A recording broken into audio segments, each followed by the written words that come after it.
යසෝදරා දුප්පත් කුලයක ඉපදුණා. වැඩකාර දියාදින කෙල්ලන්ගේ අතර ඉන්නේ. ඒතකොට ඒ ගමේ ගෑනු ළමයි වතුර අදිනවා. සිටු මැදුරු වලට රජ මැදුරු වලට බොලේ කාලයක් ගියා. මෙන්න මේ කෙල්ලන්ට බබාලා හම්බෙනවා. තාත්තලා නැහැ. ඈත් එක්ක වැඩ කරපු ගමේ හැම කෙල්ලෙක්ම චරිතේ නසා ගන්නවා. මෙයා තනියෙන් මැරෙනකල් නැත්නම් විවාහ වෙනකල් මෙයාගේ ජීවිතේ චරිතේ නසාගත්තේ නැහැ. මුළු ගමක්ම නොමග යද්දී තනියෙන් රැකිලා හිටියා. අන්න යසෝදරා. ඕක තමයි වෙනස.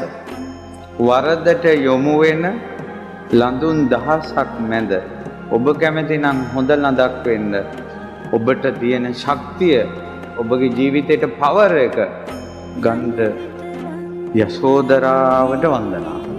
ඈද වැඩට යද්දි පිට්ටුවක් ඉනේ ඒ දුප්පත් මිනිස්සු කන කෑම.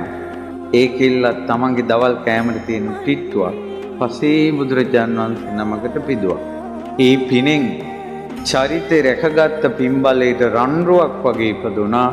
එක පිට්ටුවක් පූජා කරපු පින්බලයට රජබිසවක් වුණා.